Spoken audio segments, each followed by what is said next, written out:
안녕하세요. 불러주셔서 감사합니다. 저는 미술비평과 매체미학 쪽 작업들에 많이 관심을 가지고 비평이나 연구 작업을 하고 있는 곽영빈이라고 합니다. 안녕하세요. 저는 X 무심한 연극을 만든 서현석 작가입니다. 네, 선생님 오늘 다시 뵙게 돼서 너무 반갑고 반갑습니다. 작업도 너무 재밌게 잘 봤습니다. 네, 개인적으로는 2019년이었나요? 그러니까 북서울에서의 전시 때 그때 전시가 되게 재밌었었고 오늘 그러니까 저희가 보고 얘기하게 될 작업들도 그 VR 작업의 연장선상이라고도 볼 수 있고 물론 이제 다른 차이들이 또 있기도 하지만 그때 개인적으로 도록을 또 재밌게 되게 쓰기도 했었어서 이게 어쨌든 이 작가님의 의도랄까 이런 거를 뭐 저를 포함해서도 그렇고 관객들이 이렇게 추측을 해보기도 하지만 그걸 통해서 계기로 삼아서 다른 생각들을 이렇게 좀 정리해보거나 이렇게 상상의 나래를 일반적인 의미에서 사실 펴보기도 하잖아요. 그러면 연장선상에서도 이번 전시에 대해서 생각을 해볼 수 있었던 아이디어나 이렇게 질문들이 많이 좀 촉발이 돼서 되게 재밌었다고 생각을 합니다. 일단 처음에 출발해서 제목이 어찌됐건 뭐 무심한 연극이라고 사실은 되어 있잖아요. 그래서 사람들이 이게 연극이라고 제목이 붙어 있으면 이게 연극인가? 뭐 일반적으로 어쨌든 VR 생각을 많이 할 텐데 그런 만약에 질문을 처음에 던진다고 이렇게 문을 만약에 띄운다고 하면 거기서 좀 이렇게 좀 작가님께서 덧붙여 주실 말씀 혹시 있으실까요? 네, 그 무심한 연극이라는 부제는 사실상 뭐 제가 만든 말은 아니고 그 작품에서 직접 인용을 했었던 그 물리학자죠, 엘빈 슈레딩거의 글에서 가져온 거였습니다. 그래서 슈레딩거는 은유적으로 연극이라는 말을 썼고 우리가 하나의 생명체로서 일국 그 의식과 의식 밖의 세계가 어떻게 조우하고 상호작용하는지 그런 질문을 던지면서 우리가 그 자신의 의식 자체가 그 고유하고 또 특별하다라고 하는 어떤 믿음 이것에 좀 굉장히 좀 과감한 질문을 던집니다. 그래서 그러한 이 자아와 세계와의 어떤 분리 이것에 대해서 질문을 던지면서 조금은 좀 시니컬하게 어떤 표현을 한 말로서 저는 읽혀졌고요. 그래서 결국은 삶이죠. 우리가 살아가면서 어떤 감각으로서 계속 세상을 해독하는 과정, 그것을 연극이라고 어떻게 보면은 조금 좀 폄훼하면서 사용했었던 말을 그대로 가져와 봤습니다. 그래서 그 연극이라고 하는 이 굉장히 무거운 화두 자체가 저로서는 그동안 뭐 VR이라든가 영상이라든가 퍼포먼스 작업을 해오면서 하나의 숙제 같은 날이었었고요. 원래 저는 그 영상을 공부를 하고 또 영상을 만들기도 했었던 그런 그 사람이지만 한 10여 년 전부터 그 장소 기반의 참여 퍼포먼스라고 그때 뭐 유형화를 한다면은 부를 수 있는 그런 작업을 해왔습니다. 그래서 그 퍼포머가 한 사람의 관객을 맞이하는 그래서 1대1로 대화를 나누고 또 정해진 어떤 장소나 구역을 또 같이 이동을 하기도 하고 어떤 그런 퍼포먼스를 좀 실험적으로 해왔었는데 그런 상황 자체를 저는 그 연극에 좀 비유하고 싶었습니다. 그 연극이 어떻게 보면 굉장히 좀 공동체적인 체험이고 그 영화 흡사하게 어떤 고정된 자리에서 어느 정도 거리감을 두고 그 무대를 바라보는 것을 기반으로 하지만 어쨌든 무대에서 발생하는 것에 대해서 동화를 하고 또 동일시를 하고 또 그 감각과 사유를 계속해서 이렇게 발생을 시키는데 그러한 것을 어쨌든 연극이라고 본다고 한다면은 공동체도 없고 무대도 없지만 1대1로 만났을 때에 그 체험하게 되는 어떤 모든 감각과 어떤 생각들 더구나 제가 계속해서 실험을 했었던 것은 그 대화를 굉장히 사적인 영역으로 가져가는 거였습니다. 그래서 그 관객에 따라서 그 지인에게도 하지 않는 말들을 생전 처음 보는 퍼포머에게 하기도 하고 또 그런 상황이 발생하기도 했는데 그것을 보면서 저는 굉장히 좀 놀라웠었거든요. 어떻게 그런 일이 발생할 수 있을지.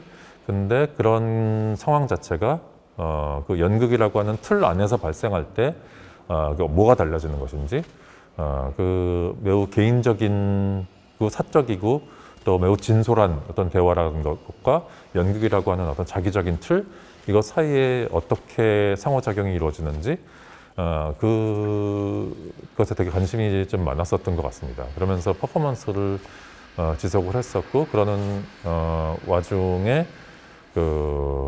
이 VR 기술이 이제 조금 제가 사용할 수 있을 정도로 보편화가 되면서 사실상 저는 좀 퍼포먼스를 계속 하다가 마치 다른 이전에 제가 관심을 가졌었던 영상으로 좀 돌아가는 마음이 좀 있었던 것 같습니다. VR을 하면서요.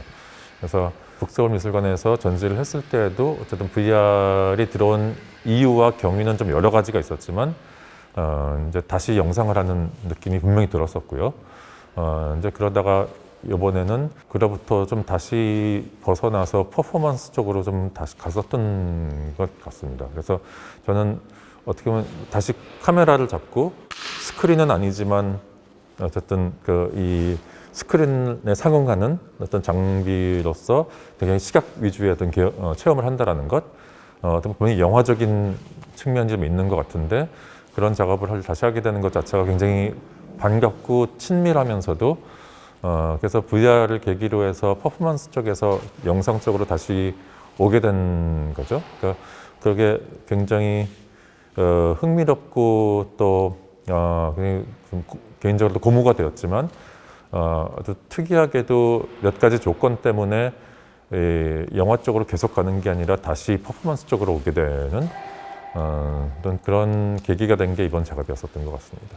오늘 질문의 형태이건 아니면 제가 같이 말씀을 나누는 형태로건 언급하려고 혹은 언급을 해야 된다고 생각하는 어떤 키워드들을 되게 벌써 이렇게 많이 한꺼번에 말씀을 해주신 것 같아요. 그러니까 퍼포먼스건 뭐 영화건 연극이건, 그러니까 아마 이거를 지금 참여하신 분들, 요것도 이제 용어들이 오늘 계속 얘기가 될 텐데, 참여한 거냐, 뭐 본 거냐, 경험한 거냐, 그러니까 이거를 정확하게 내가 경험한 걸 저를 포함해서 아마 보신 분들이 혹은 역시 참여하신 분들이 뭐라고 규정할 건지 혹은 뭐 평가를 할 건지 향유할 건지라고 할 때 지금 선생님께서 말씀해 주신 어떤 여러 가지 용어들 혹은 이렇게 이동의 어떤 방향이랄까요? 아까도 영화 하셨던 거로 뭐 돌아오셨다라든지 뭐 퍼포먼스로 다시 뭐 갔다라든지 이런 어떤 그 이동 같은 문제들이 이번 작업이건 앞에 이전의 작업들 연관해서건 같이 연동이 되는 것 같아요. 일단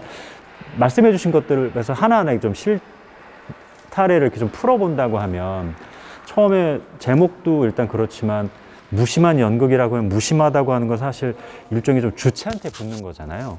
그러니까 물론 이제 대상도 있긴 있지만 뭐 내가 강아지를 되게 사랑하는데 왜 너는 나를 이렇게 뭐 관심을 안 주니 뭐 이런 식의 걸 할 수는 있지만, 연극은 일반적으로 어쨌건 되게 사람들이 보는 경험의 어떤 대상화된 쪽에 가깝고, 물론 이제 그건 또 전통적인 얘기고 그 선을 넘는 연극적인 차원의 어떤 작업들이 많이 있긴 있지만, 저는 또 예를 들어서 아까 영화도 얘기하셨었지만 무심하다고 할 때 떠올랐던 건 이제 그 소련의 에이젠슈타인이 썼던 책 제목에도 그러니까 무심하지 않은 자연이라는 non-indifferent nature라는 그 책 제목이 있잖아요. 그래서 자연은 우리한테 기본적으로 뭐랄까 좀 무심한, 요즘에 이 기후위기가 많이 얘기가 되니까 소위 이제 중2평이라고 얘기하면서 인류가 이 지구에 도움이 되는 건 다 멸절하는 것밖에 없다라는 식의 기후위기의 좀 극단적인 버전이랄까요. 그래서 이 지구가 우리를 위해서 있는 게 아니고 우리한테 되게 관심이 있는 것도 아니고, 그러면서 좀 무심하다랄까,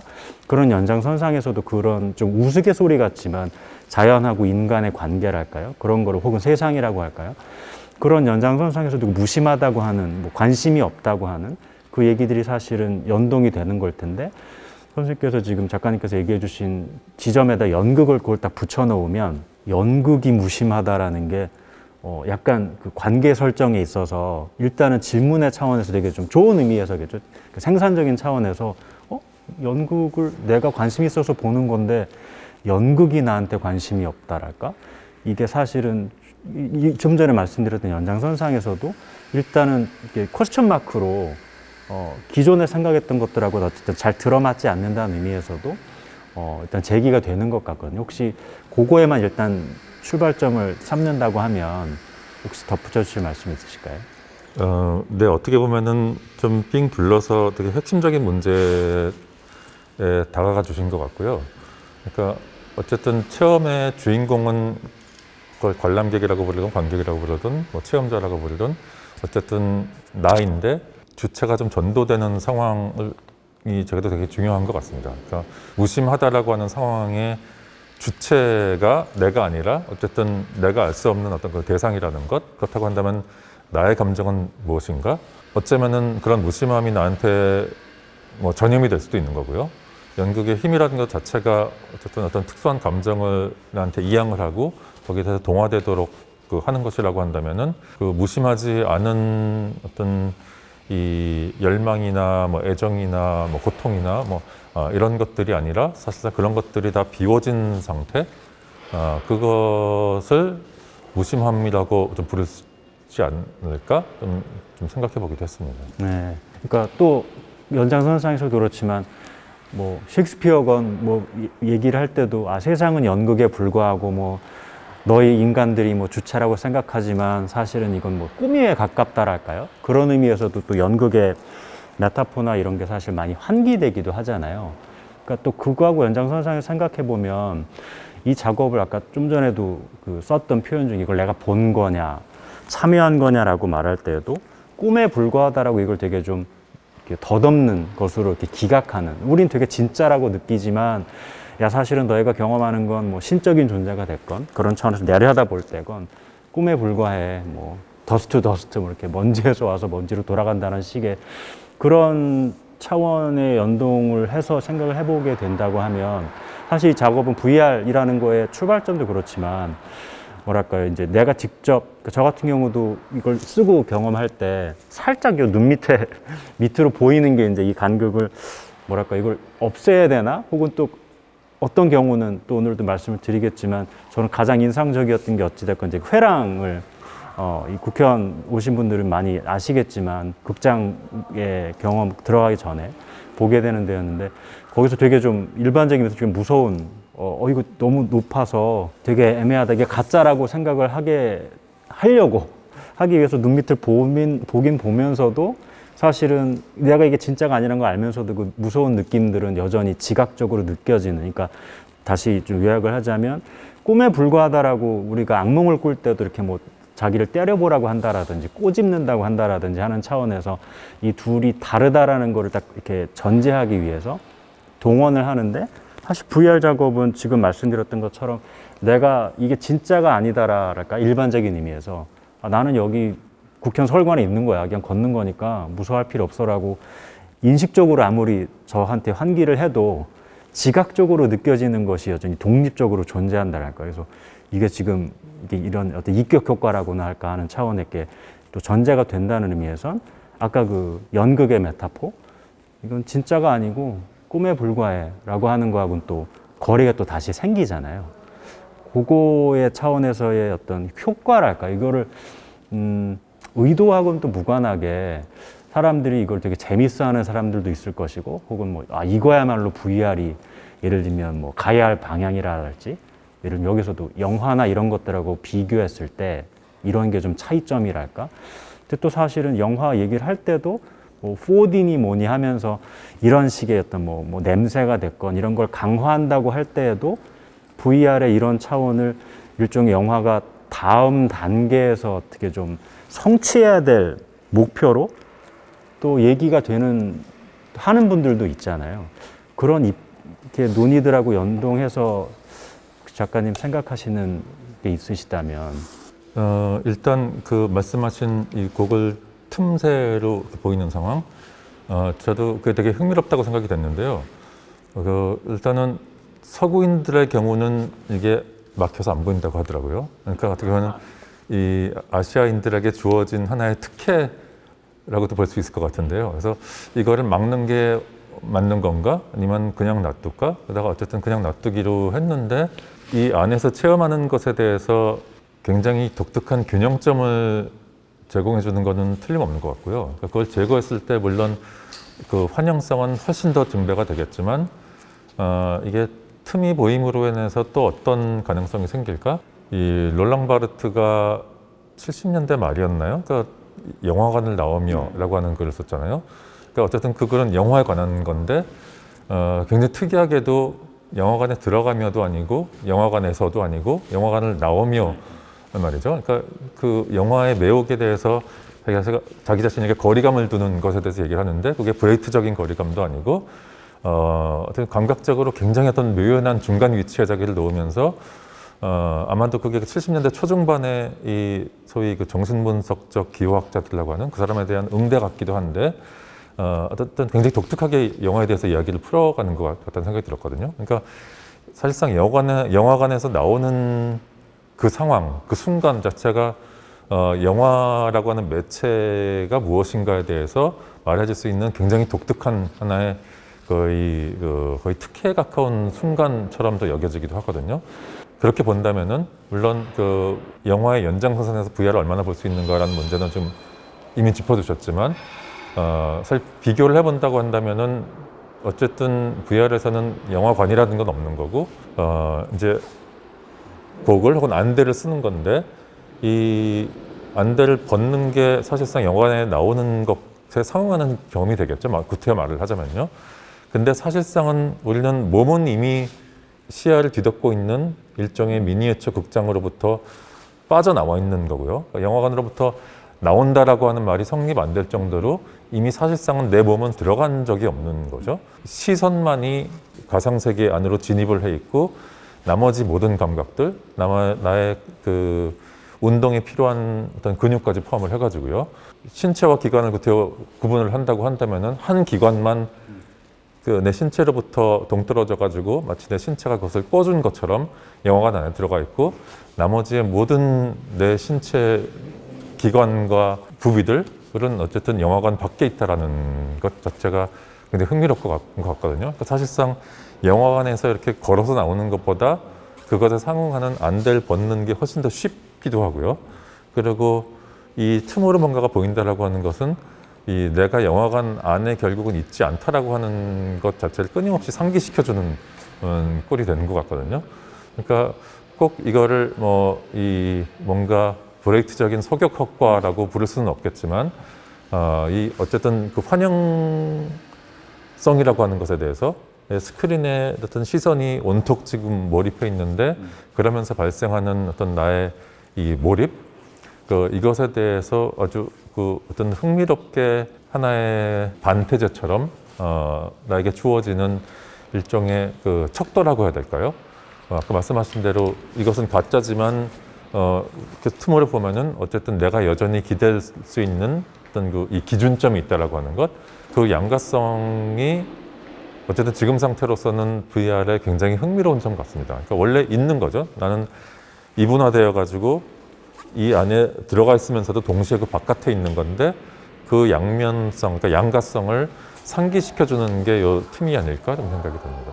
지금 말씀해 주신 것처럼 나오냐 들어오냐, 그러니까 이 문제도 몰입감 얘기를 항상 immersive experience라고 해가지고 야 진짜 같았어 뭐 이런 얘기를 붙이지만 들어간다 나온다랄까 이런 얘기가 사실은 영화를 기준으로 생각하면 영화관도 없고 그런 의미에서 영화의 연장이냐 아니냐라고 말할 때도 거기서 약간 어긋나는 지점이 생기는 것 같고 또 그 맥락에서도 또 볼 때도 이 영화라는 것들을 전제할 때 사람들이 생각하는 또 하나 이제 그 지점 중에 하나가 프레임이라는 게 항상 있잖아요. 그래서 영화를 볼 때 뭐 클로즈업을 한다라든지 뭐 줌아웃을 했더니 처음에 있던 사람이 나는 뭐 절에 있는 줄 알았는데 사실은 세트장이었다는 걸 보여주는 식으로 웃기게 보여줄 수도 있고 아까도 선생님께서 지금 말씀하셨던 뭐 브레이트적인 속격 효과랄까 이렇게 쓰이기도 하지만 그러니까 그런 차원과는 독립적으로 생각해도 어쨌건 VR의 프레임이 있나?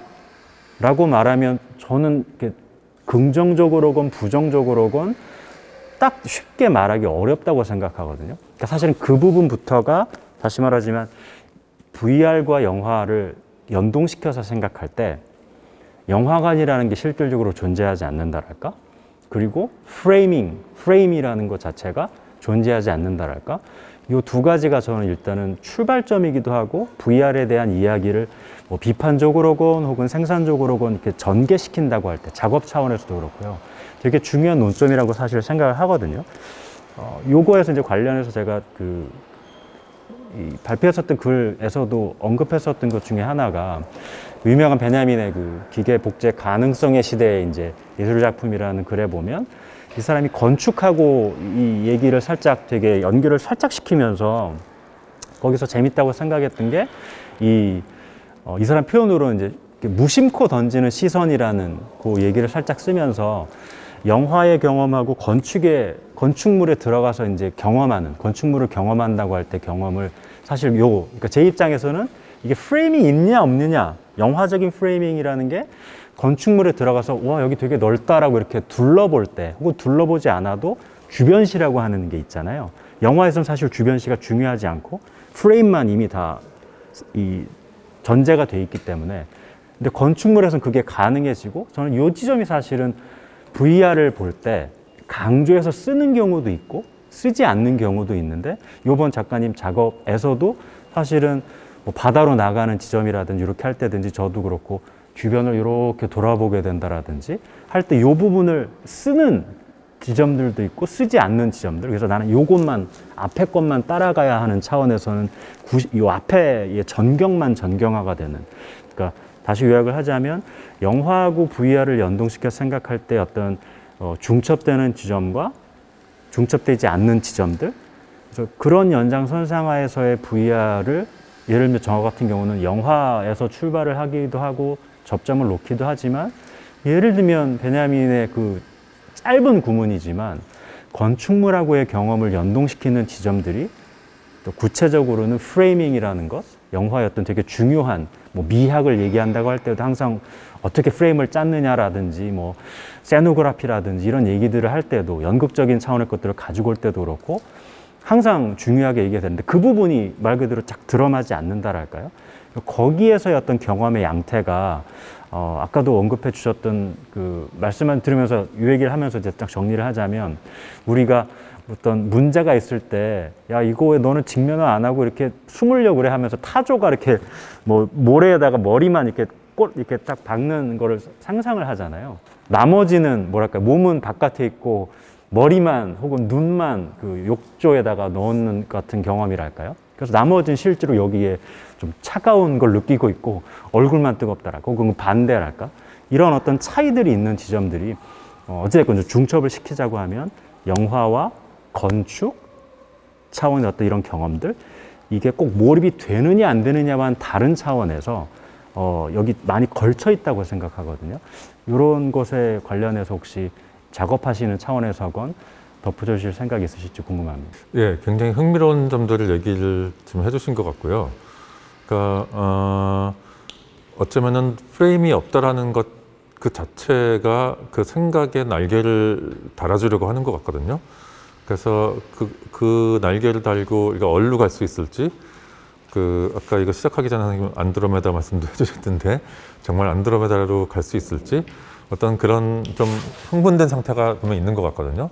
그러니까 말하자면 그 아방가르드 시대의 어떤 매체 가능성을 발굴해가면서 들떴었던 어떤 그런 것들이 좀 소환되는 것 같기도 하고요. 근데 또 한편으로서는 하늘로 뛰어오르려고 하는 생각을 또 이렇게 막 끄집어 당기는 어떤 그런 기준점들도 있는 것 같거든요. 그러니까 결국 프레임이라는 게 뭘까? 지적을 해주신 대로 어쨌든 우리가 프레임을 체험하지 않는다라는 것 자체가 정말 흥미로운 것 같거든요. 근데 결국은 이것이 VR이 영화와 어떻게 관계가 있는가 없는가, 이 문제와 관련돼서 어떻게 보면 그것을 같이 하나의 그 통찰의 어떤 그 단초로서 프레임이라고 하는 걸 딱 던져주신 것 같은데요. 결국 그 카메라 옵스큐라 얘기를 꺼낼 수밖에 없을 것 같습니다. 그러니까 카메라 옵스큐라 안에 사실상 프레임은 없었던 거죠. 그래서 그 앤 프리드버그가 그 버추얼 윈도우스인가요? 그거를 쓰면서 챕터별로 나눠가지고 뭐 윈도우 프레임, 뭐 스크린 이런 식으로 전개를 했는데, 프레임이 탄생하는 순간을 어쨌든 카메라 옵스큐라에 맺힌 상을 어쨌든 거기서 막 벽을 따라서 이렇게 그리다가 벽으로부터 이탈시키는 그런 순간으로 뭐 설명을 했었던 기억이 나거든요. 그러니까 벽에다가 그 그림을 그리는 것만으로서는 어쨌든 사실상 이미지가 벽에 온통 쫙 엎질러져 있기 때문에 거기 프레임이라고 하는 것은 그러니까 인식하기가 힘든 건데, 이제 거기 그려지는 이미지에 어떤 상업적인 가치를 부여하려면은 이미지가 벽으로부터 탈구돼야 되는 거고, 그 떨어지는 순간에 이제 프레임이 발생한다라는 거죠. 그래서 어떻게 보면 그 건축 말씀해 주신 것도 이런 측면에서 굉장히 흥미로운데, 카메라 옵스큐라라고 하는 건축물에 사실상 분리되지 않게 붙어 있었던 이미지가 이제 마치 모듈처럼 이 건축물 저 건축물 옮길 수 있도록 해주는 게 사실 프레임인 거잖아요. 이게 영화로까지 프레임이라고 하는 단어가 개구리 점프를 하면서 이제 20세기까지 온 건데, 그것을 지금 소각한다라는 것 자체가 너무 어떻게 보면 흥분되는 얘기 같거든요. 그래서 프리드버그가 그 프레임 얘기를 하면서 마지막에 부록처럼 부착을 시켜가지고 하는 얘기가 어쨌든 프레임이 단지 이미지 얘기가 아니라 사유와 관계가 있다. 그러니까 이미지의 발달사와 사유의 발달사가 깊게 서로 연동되고 있다라는 말을 하고 싶어가지고 그 하이데거를 불러와서, 하이데거는 사진에 대해서는 전혀 얘기를 안 한 사람이지만 프레임 얘기를 어떤 사유의 틀로서 얘기를 하는 거죠. 그래서 그 뭐 라인강의 댐에 갔더니, 라인강의 그 산책을 갔더니 이제 산업화가 이루어지면서 댐을 만들어 놔가지고 댐 때문에 나는 사진을 안 찍었는데도 이미 거기 프레임이 생겼네라고 나는 표현을 하면서 은유적으로, 그러니까 바라보고 생각하고 이러는 과정에 프레임이라고 하는 것을 그 근대화라고 하는 어떤 못된 이 괴물이 그 강제적으로 주입을 한다라는 거죠. 그러니까 결국 그 얘기는 우리에게 주어진 어떤 근대화의 몹쓸 이 틀이 우리의 어떤 사유의 자유를 분명히 발목을 잡고 있는 건데, 그로부터 어떻게 우리는 해방될 수 있을지, 어떻게 다시 틀이 없는 사유를 할 수 있을지, 이런 얘기로 좀 전개를 하고 있는 것 같습니다. 그래서 그렇게 본다면은 꼭 뭐 이게 1대1로 대입이 되는 건 아니지만 VR을 썼을 때 갖게 되는 몰입감이 해방감이라고, 그러니까 은유적으로라도 설명할 수 있는 어떤 그런 특징을 조금은 좀 갖고 있거나 아니면 흉내내는 것 같거든요. 물론 VR 안에서 펼쳐지는 세계를 그 그래픽이나 애니메이션으로 연출한다면 또 다른 얘기지만, 최근 들어서는 어쨌든 이 360도를 촬영하는 카메라들이 나오고 있고, 그걸 보면은 사실상 영화의 연장선상에서 그 카메라를 쓸 수가 있는 거죠. 그러니까 말하자면 렌즈가 180도를 찍는 걸로 이렇게 두 개가 붙어 있는데, 알고 보면은 프레임이 있는 거죠. 다만 그 프레임과 프레임이 만나는 선을 지워버려서 사방을 둘러봐도 프레임의 끝선이 보이지 않게끔 우리 눈을 속이고 있는 거고요. 이 3D나 애니메이션으로서 이 가상세계를 구축할 때에도 프레임이라는 개념이 있는 것 같습니다. 그래서 저는 이렇게 이 전시를 준비하는 과정에서 이거를 계속 테스트를 해봤는데, 아까 말씀하신 그 바다 장면 있죠? 거기까지 굉장히 오랜 구간을 이동을 해야 되기 때문에 거기까지 갔을 때 저희들끼리 표현으로는 그러니까 튀었다, 그러니까 판이 튀는 것처럼 이 안에서 보이는 것과 실제 공간 간의 동기화를 해놓는 게 끊어져 버리는 거죠. 제가 의도했었던 이미지가 이 공간에 오면은 보여야 되는 건데 전혀 다른 곳으로 여기서는 가버리는 거죠. 그런 상황이 발생을 많이 했었거든요. 근데 그때 저도 그거를 처음 봤는데, 짐 캐리가 나오는 영화고 뭐죠? 얘기 많이 되는 트루먼 쇼 같은. 네, 트루먼 쇼. 트루먼 쇼에서 짐 캐리가 그 요트를 타고 나는 저 세계로 갈 거야 하면서 쫙 나가잖아요. 그러다가 저 수평선이 보이는데 어느 순간 꼭 부딪혔는 분들이 하늘을 그려놓은 간판이 있잖아요. 그러니까 꼭 그게 있더라고요. 이걸로 볼 때는 정말 망망대해였고 저 멀리 수평선이 보였었는데, 이게 튀어가지고 가보니까 정말 말 그대로 이 안에서 트루먼 쇼에서 그 간판과 거의 똑같은 그런 프레임이 서 있더라고요. 그러니까 이 그림 조각이 거기 있는 거죠.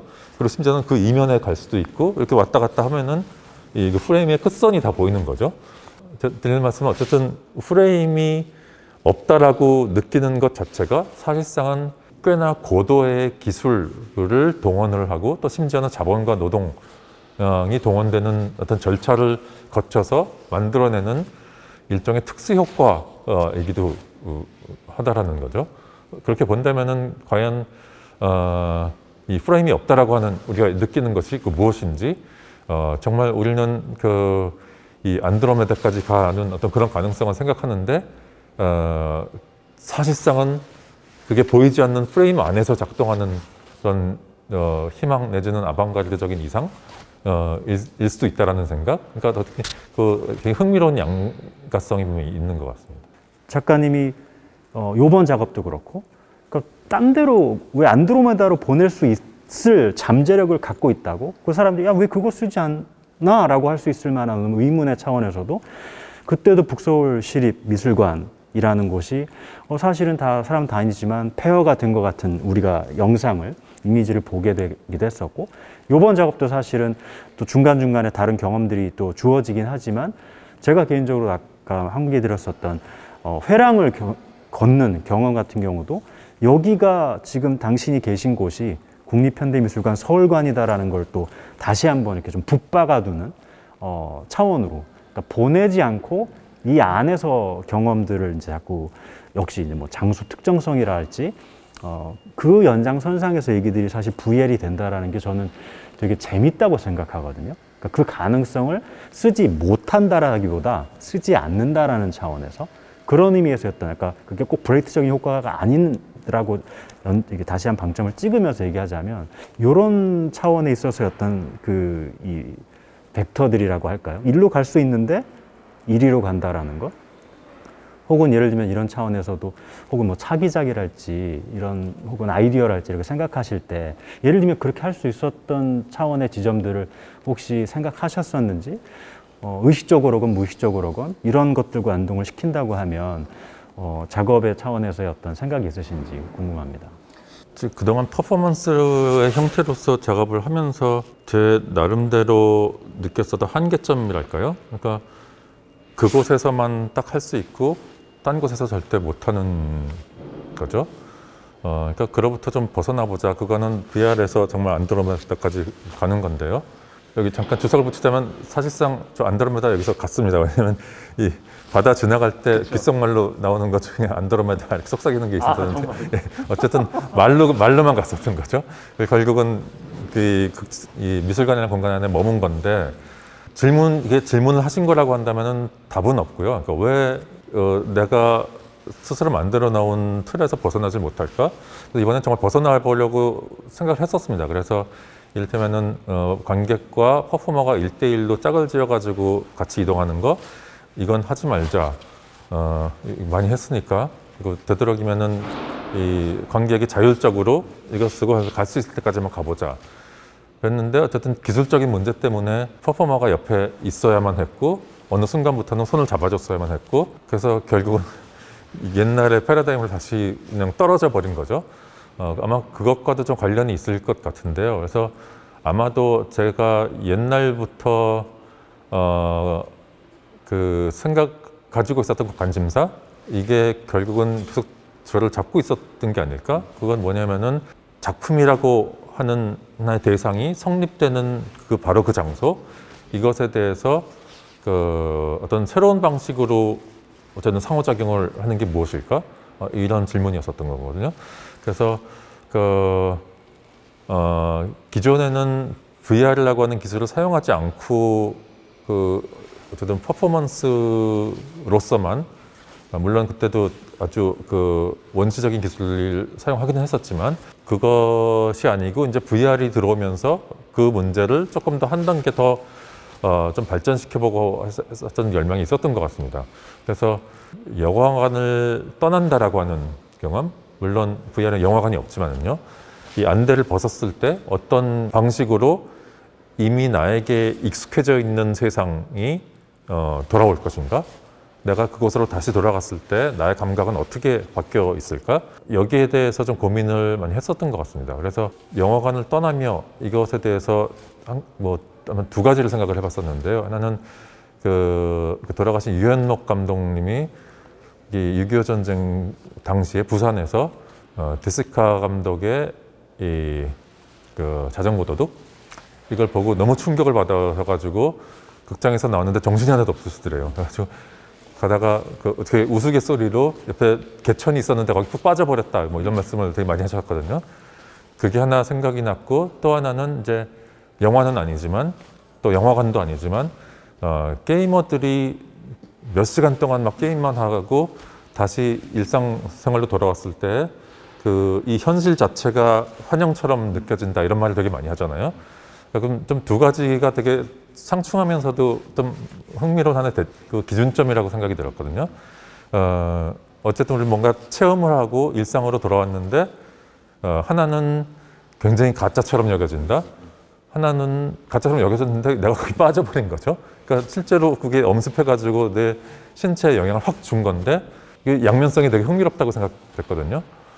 그리고 그 말은 다시 말하면 저는 이 게이머가들이 하시는 말씀이 더 굉장히 흥미롭다고 생각이 됐고 어쩌면 게임이라고 하는 것 자체가 결국 내가 뭔가 행동을 거기서 해야 되고 거기에 대해서 보상을 해주는 건데 정말 궁극의 보상이 있다고 한다면은 이 게임이 끝나고 나의 세계로 다시 돌아왔을 때 그것에 대해서 어쨌든 다르게 볼 수 있다는 것 그게 아닐까 좀 생각이 됐고요. 그래서 그 아마 칸트가 이 말을 들었으면 되게 좋아했을 것 같거든요. 그러니까 우리가 살고 있는 세계가 사실상은 감각 정보의 조합에 불과한 거죠.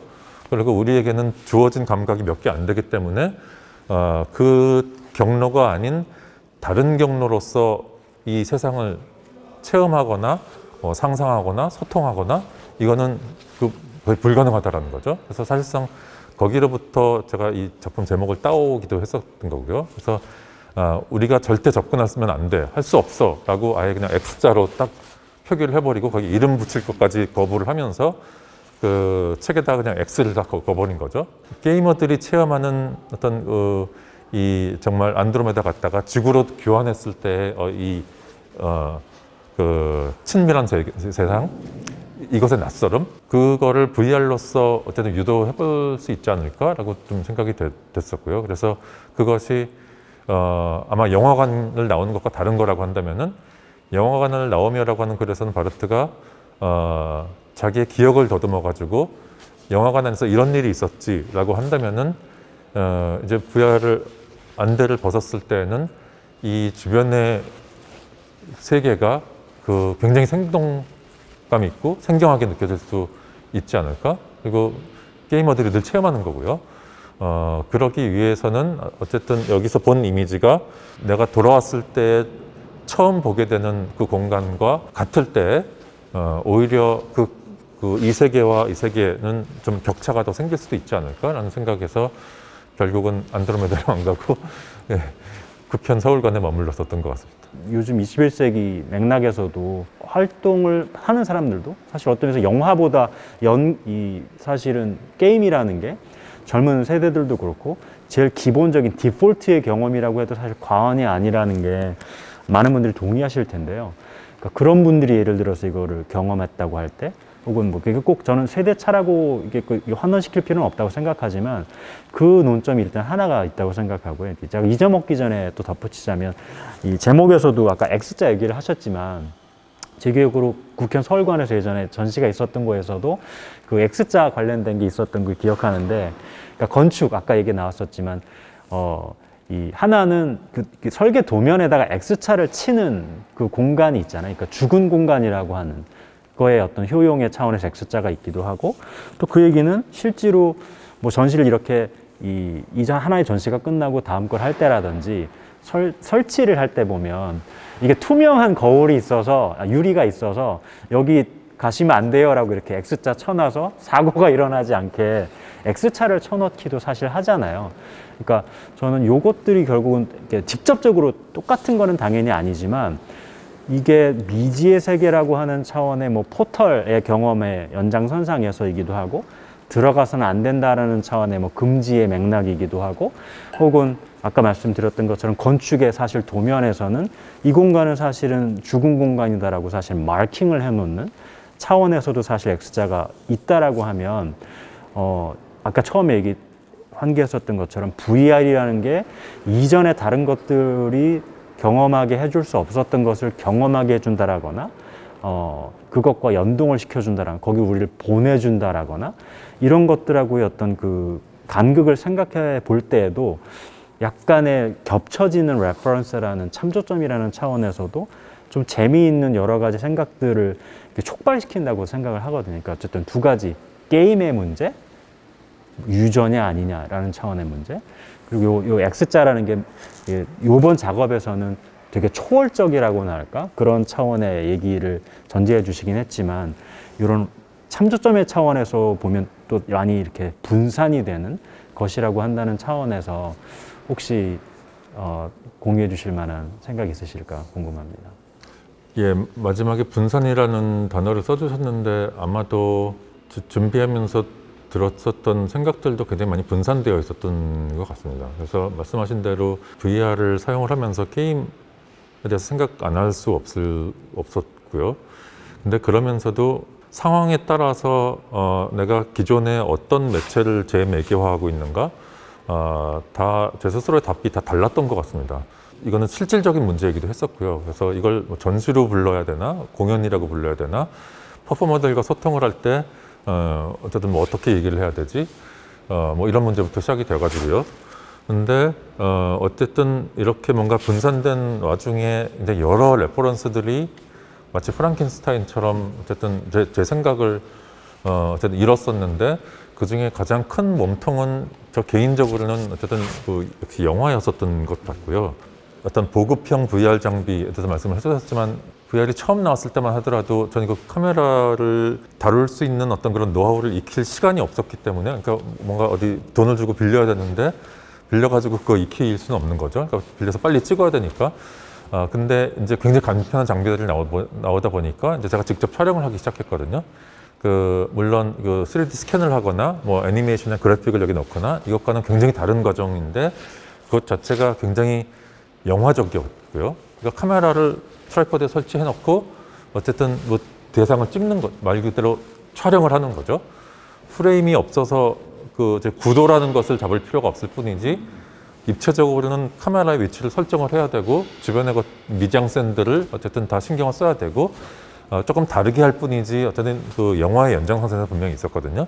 근데 그러다 보니까 어쨌든 간에 이 여러 개의 렌즈로 360도를 찍는 거고 그것을 컴퓨터 프로그램 안에서 다 이제 조합을 해야 되는 건데 마치 그 데이비드 호크니의 사진 작업처럼 이제 그 누더기들을 다 이제 붙여야 되는 건데 그 과정에서 이 누락되는 것들이 있는 거죠. 말하자면 트라이포드가 놓인 자리인 거죠. 그러니까 그걸 봤을 때는 지금 그 VR에 대해서 쓰신 글에 대해서 그 스피어 말씀을 해주셨는데 어쩌면 굉장히 흥미로운 은유 같거든요. 그러니까 여기 이걸 쓰고 앉았을 때 정말 이 원 안에 들어가 있는 것 같은 거죠. 또 여기 한 가지 흥미로운 점 추가를 하자면은 내 카메라가 있었던 자리, 그러니까 이 체험자로서는 내가 앉아 있는 자리를 이렇게 보면은 그 자국이 남은 거죠. 그러니까 말하자면은 그게 트라이포드가 온전하게 보이는 것도 아니고 최대한 어쨌든 카메라 렌즈의 시야를 다 극대화했는데 미처 다 맞닿지 않은 끝선과 끝선의 간극이 여기 있는 거죠. 그러니까 마침 우리가 풍선 안에 들어가 있으면은 이 스피어가 다 보이는데 바람 들어가는 구멍은 이렇게 점매잖아요. 배꼽처럼 이렇게. 예, 배꼽처럼 이렇게 적절한. 예. 결국 제가 이 말씀을 드리는 이유는 이 게임이라고 하는 것 자체가 그걸 없애는 과정인 거죠. 그러니까 이 온전히 시각적인 체험인데 여기에 이제 운동을 개입을 시키고 그러다 보니까 선의 작용을 이제 시각화하는 작업을 해야 되는데 사실상 그게 VR의 내재적인 특징은 아니라고 생각이 되거든요. 그러니까 추가가 된 거죠. 그러니까 VR이 무엇일까라는 질문을 던진다고 한다면은 뭐 60, 70년대 연극이란 무엇인가 이런 질문을 던지면서 뭐 희곡이라든가 뭐 배우라든가 이런 부수적인 거 다 빼고 이거 빼면은 연극이 연극이 아니야라고 할 수 있는 거 그것만 남겨놓고 한번 생각을 해보자. 뭐 이런 담론이 있었던 것 같거든요. 매체 특정성이었다. 네, 그렇죠. 예. 근데 VR을 생각했을 때 이 운동성은 좀 부수적인 것이라는 생각이 들었고요. 그러니까 그게 VR 영화와 VR 게임과의 차이겠죠. 그래서 저는 분명 게임을 염두에 두고 있었지만 이 촉각이 개입되는 것을 한번 차단을 한번 해보고 싶었고요. 17세기 말이었나요? 그 멀리니 문제라고 조나단 크레리가 이렇게 언급을 하면서 자기 부인이 시각장애인이었었는데 그동안 촉각으로서 모든 사물들을 다 인식을 해왔는데 그래서 촉각으로만 머릿속에 모든 사물들의 심상을 그려놨는데 갑자기 시각을 회복한다면, 시각을 갖게 된다면은 만지지 않고 뭐 원뿔이나 구나 이런 대상들을 인식할 수 있을까? 이런 문제 갖고 존 럭크하고 막 편지를 주고받으면서 그 얘기를 했고 크레리가 그거를 가져와가지고 중요한 거는 인식할 수 있다 없다 이게 아니라 이때 이미 감각을 분화하기 시작했다. 그리고 그러면서 시각이 중요해지기 시작했다. 그리고 그 이유는 카메라 옵스큐라 때문이다. 뭐 이런 식의 논리를 펼쳤었는데 그게 생각이 났거든요. 그러니까 어쨌든 우리는 좀 감각이 분화된 시대에 살고 있고 따로따로 생각하는 것 자체가 나름대로 어떤 유용한 접근 방법이 될 수도 있는 거죠. 물론 우리는 그것을 다 통합적으로 생각해야 되는 필요성도 물론 있기는 하지만 그렇다고 할 때 이 촉각이 개입되지 않고 그 순수란 말이 어울릴지 모르겠지만 정말 그 온전한 시각 체험만으로서 VR을 하게 될 때 내가 여기서 뭘 보는데 계속 현실 확인을 해야 되는 거죠. 이것이 진짜인가 가짜인가. 그래서 습관적으로 이제 손이 가는 거죠. 그래서 만져보게 되고 근데 게임이라고 하는 것은 거기에 대해서 보상을 해주는 거죠. 손이 들어갔을 때 인터랙션이 발생을 하게끔. 그래서 현실 세계와 똑같이 시각과 촉각이 조직화가 되는 세계를 이 안에 만들어 두는 건데 그 동기화가 배제된다라고 한다면은 감각을 우리가 스스로 인지하는 데에서 어떤 오류들이 발생할 수 있을지. 그러니까 우리는 그 VR 바깥의 세상에서는 이 보는 것과 만지는 것이 어렸을 때부터 동기화가 되어 있었기 때문에 모든 감각들 중에서도 어떻게 보면 가장 절친인 거죠. 촉각이 느끼는 거는 시각이 확인을 해주고 또 반대도 마찬가지고요. 그렇게 습관이 돼 있었기 때문에 사실상 이 동기화를 깨트린다는 것 자체가 이 안에서 굉장히 생소할 수 있는 경험이라는 생각이 들었거든요. 그래서 지금 쓰신 글에서 파루키를 인용하시면서 작동 이미지라는 말씀을 주신 것 같은데, 그러니까 뭔가 내가 행하는 그 퍼포먼스 자체가 이미지화돼가지고 나한테 피드백을 주는 어떤 그런 상황인 거죠. 그거를 VR 이미지와 좀 연결시켜서 말씀해 주셨는데, 그 VR이 주는 가능성 중에서 영화가 하지 못했었던 걸, 그걸 짚어주셨던 거죠. 그러니까 저는 이거를 어떻게 생각을 해야 될까? 게임 쪽으로 갔다가 다시 영화 쪽으로 온 것 같습니다. 그러니까 왜 안드로메다까지 갈 수 있는데 자꾸 영화관으로 들어오느냐?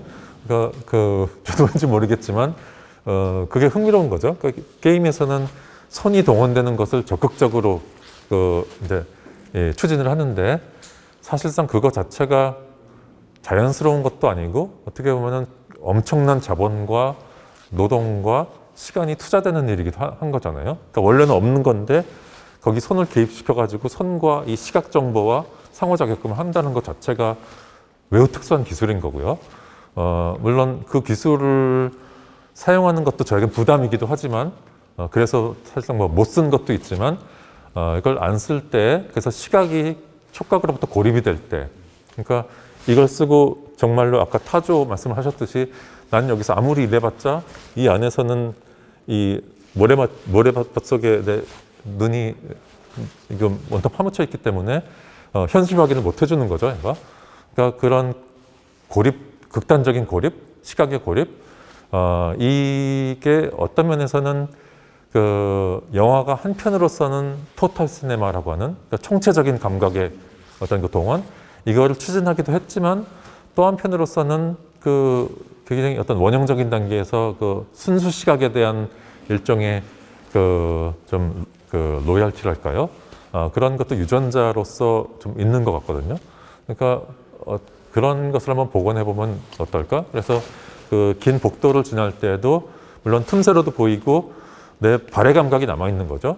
그래서 내가 지금 걷고 있어라고 하는 것을 내 스스로 충분하게 인식을 할 수 있지만 그렇다고 해서 뭐 손으로서 뻗어가지고 앞에 있는 캐릭터를 만진다거나 내가 능동적으로 지금 이 이미지가 작동 이미지라고 하는 것을 내 스스로 인식하게 하는 어떤 그런 장치는 사실상 없는 거죠. 그러니까 그랬을 때 어떤 가능성이 새로 생기는 걸까? 그러니까 모든 감각들이 다 연동을 해서 총체적인 심상을 그려내는 것은 우리가 일상 속에서 하는 거니까 그것이 분리된 상태에서 이 가상세계로 들어가 보면은 우리는 촉각이나 시각에 대해서 어떤 새로운 인지력이 생기는 걸까? 전혀 생각지 못했던 새로운 촉이나 감각이 생길 수는 없을까? 뭐 이런 것들이 정말로 궁금했었던 거죠. 근데 막상 저도 정말 이러면은 이렇게 될 것이다라고 예측을 했다라기보다는 이러면 어떻게 될까 정말 궁금해가지고 부유하는 그런 상황을 연출을 해봤던 거죠. 그러니까 사실상 기술적으로는 비교적 간단했었던 게 그 시점을 그 땅으로부터 확 올려본 건데 그랬을 때 그 고소공포증을 느낄까? 뭐 당연히 느끼겠지만 이를테면은 이 고소공포증이라는 게 온전히 시각적인 체험인 걸까? 물론 그 건물 꼭대기에 올라가면은 얼굴로 바람도 맞고 윙 하는 소리도 들리고 이런 것들이 다 그 합쳐져 가지고 내가 엄청나게 높은 곳에 있고 떨어지면 죽는다 이런 공포로서 다가오겠지만 그런 거 다 제거하고 시각만 있을 때도 그런 그 비슷한 공포가 똑같은 수준으로 발생을 할까? 근데 저도 고소공포증이 되게 심하거든요. 그러니까 발생을 하는 거죠. 그러니까 시각 정보가 도대체 어디까지 하는 건지 이것에 대해서 영화가 미처 생각하지 않았었던 어떤 구석들이 있는 걸까? 그 새로운 단초들을 이 VR을 통해서 마련할 수 있는 걸까? 이런 질문이 들었었던 것 같습니다. 그래서 역시 질문을 돌아가자면 역시 그 영화와 계속 비교를 하면서 그 작업을 했었던 것 같습니다. 마지막 아마 시간상으로는 질문이나 코멘트가 될 것 같은데요. virtual이라는 걸 무엇이라고 규정하느냐의 차원에서 한쪽으로는 이런 의식과 뭐 이 세상이 존재하느냐 이게 꿈이냐 아니냐의 문제들도 있지만 또 역으로는 대단히 피지컬한데 우리가 경험할 수 없었던 것들을 가능하게 대리로 하지만 이전의 방식과는 전혀 다른 차원에서 제기할 수 있는 가능성을 우리에게 제공해 준다는 차원에서 역설적으로 이쪽의 문제하고는 약간 다른 것 같지만 윤리적인 차원의 문제를 또 역시 동시에 제기한다고 생각하거든요. 실제로 오락의 차원에서 VR의 이런 경험들을 쓰는 뭐 우리가 많이 논쟁점으로도 나오지만 넓은 의미의 포르노 산업이라든지 사실은 그쪽에서 이것들을 그 어떤 쪽보다 사실은 예술가들이 하는 것보다 가장 먼저 뭐 히틀러나 이런 사람들이 얘기했듯이 전쟁하고 사실은 이런 성적인 문제가 기술의 발전을 가장 선도한다고도 할 수 있는 아이러니의 어떤 역사적인 상수였기도 했었잖아요.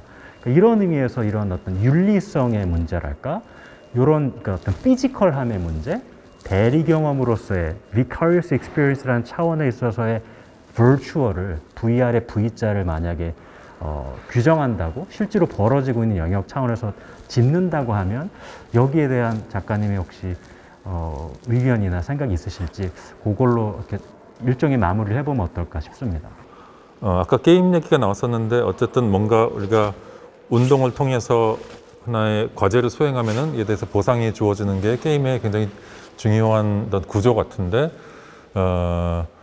어쨌든 VR로서 게임에 많은 어떤 요소들이 좀 제가 원하든 원하지 않던 간에 들어온 것 같고요.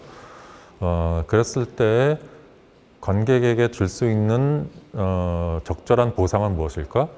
왜 현기증 나는 낭떠러지를 걸어야 되고 또 고소공포증을 느끼면서 이 복도를 통과해야 되고 그에 대한 보상은 뭐가 적절할까? 결국은 이 토크 제일 첫 부분에 꺼내주셨던 인디퍼런스라고 하는 화두로 돌아올 것 같거든요. 그 보들레르의 시 중에 그 가짜의 괴물이라고 하는 산문시가 있는데 이 화자가 시 속의 화자가 어디 보니까 사람들이 다 어떤 엄청난 괴물들을 어깨에 이렇게 짊어지고 어디론가 이렇게 막 가고 있는 거예요. 그래서 저 사람들은 도대체 어떤 연유로 저렇게 힘든 고행을 하고 있는 거지? 도대체 어디로 왜 가는 거지? 너무 궁금한데 이게 아주 짧은 시거든요. 어느 순간에 그 엄청난 무게의 인디퍼런스가 나의 어깨를 눌렀다라는 구절로 시가 끝나거든요. 그러니까 어떻게 보면 해방감이죠. 너무 궁금한데 에이 뭐 그러거나 말거나 이렇게 되는 건데 그거를 또 하나의 속박으로 표현한 것 자체가 되게 흥미로웠거든요. 어떻게 보면 인디퍼런스라고 하는 게 나는 어떤 이 세상에 뭔가 나의 그 욕망을 투자를 그동안 해왔고 또 뭐 연극을 볼 때도 마찬가지죠. 온갖 그 감정으로서 거기다 동화되어 왔는데 인디퍼런스라고 하는 것은 어떻게 보면은 그에 대해서 거리감을 두는 거잖아요. 그리고 나의 투자했었던 감정들을 초래하거나 아니면 그냥 소각을 시켜버리거나 그래서 뭔가 어떤 단절이 일어나는 상황인데 그것을 어떻게 보면 뭐 해방감이라고도 볼 수 있을 것 같고요. 그래서 아까 그 죽음 말씀을 하셨는데 어떻게 보면 뭐 주체, 거창하게 말하면 주체 혹은 뭐 의식 혹은 그 영화적인 어떤 동일시 이런 그 감정선들의 죽음이라고도 뭐 할 수 있을 것 같고요. 그러니까 또 한편으로서는 이 VR을 체험을 하면서 발생하는 어떤 모든 가능성들이 결국은 그 소각되고 마는 그래서 어쨌든 VR의 특징 중에 하나가 물론 영화도 비슷하지만 연극도 마찬가지지만 이 물질적이지 않다라는 것. 그러니까 끝나고 나면 내 손에 쥐어지는 게 아무것도 없는 거죠. 하다못해 영화 보고 나면 티켓이라도 있지만 뭐 그것도 아닌 거고요. 그러니까 이 빈손으로 남는다라고 하는 것을 환기시켜주는 것, 그것이 어쩌면은 그 VR이 가진 매체적인 특성이라고 제가 개인적으로 파악했었던 것들의 가능성을 가장 또 그 극대화시켜주고 그것을 구체화시켜주는 하나의 그 종결이 아닐까 좀 그런 생각이 좀 들었습니다. 그래서 그것 자체가 한편으로서는 해방감이지만 뭐 보들레르가 표현을 했었던 것처럼 또 한편으로서는 굉장히 부담스러울 수도 있는 거죠. 그러니까 결국은 이걸 안대를 벗고 내가 익숙해져 있는 나의 세계로 돌아왔는데 그것에 대해서 어떻게 전과는 다른 방식으로 접근을 하면 좋을지 이런 질문을 제가 던져질 수만 있다라고 한다면은 그것 자체로서 어떤 큰 의미가 있을 거라고 좀 생각이 됐거든요. 근데 거기에 그 질문에 인디퍼런스라고 하는 이 몬스터를 살짝 얹어준다라고 한다면은 어쨌든 간에 나가 가진 열망과 두려움과 이런 것들이 다 혼재하고 있는 어떤 이런 그 세상인데 결국 그 모든 것이 사멸하는 것이고 일종의 메멘토 모리로서 그 어떤 필멸성을 상기시켜준다고 한다면은 그리고 그것이 VR의 특성을 연장시켜주는 어떤 그런 연장선 선에서 또 상기시켜주는 거라고 한다면은 꼭지점에 서서 이제 익숙해져 있는 세상을 다시 만났을 때 그 메멘토 모리라고 하는 괴물 같은 그것을 나는 앞으로 이제 어떻게 짊어가지고 가야 하는 건지 질문으로부터 너무 많이 빠져나갔죠. 아닙니다. 너무나 멋있게 또 보들레르의 시를 또 인용을 해주셔서 저도 화답가처럼 보들레르 얘기로 마무리를 지으면 어떨까 하는 생각이 들었는데요. 그 보들레르 시 중에 이카루스의 추락이라는 시가 있는데 거기에서 이런 구절이 나와요. 정확한 워딩은 아니지만 제가 기억하는 게 거의 비슷하다면 내가 팔이 부러졌다 구름을 잡아내느라 뭐 이런 표현을 쓰거든요. 이 사람은 시만 썼을 뿐인데 엄청난 비난을 받고 야 너 같은 인간은 살아서는 안 돼. 거의 뭐 비윤리적인 좀 전에 질문의 연장선상에서라고 말하면 비도덕적이라는 사실 지탄을 받고 현세에서의 피지컬한 삶의 세속적인 차원에 있어서는 엄청난 사실 파멸을 경험을 하기도 했었던 사람이라고 본다고 하면 말씀해 주신 끝나고 나서 이거 벗고 나면 아무것도 없는 것 같다고 아까 뭐 영화는 표라도 남는다고 하셨지만 저는 그 간극에도 불구하고 보들레르가 이 구절에서 짚었던 것처럼 시라는 언어적인 걸 통해서 뜬구름을 잡다가 팔이 부러지기도 하는 게 사실 그 사람의 삶이었다고 말한다고 하면 말씀해 주신 벌추얼한 차원의 이 작업들도 실질적으로는 현실에서 벌어지지 않았다라고 기각할 수 없는 차원에서 무엇인가를 우리에게 상흔으로 어떤 흔적으로 분명히 남긴다고 생각을 하고 저는 그게 넓은 의미에서 뭐 들레즈그 같은 사람이 뭐 벨송이나 프루스트 같은 사람들을 인용을 하면서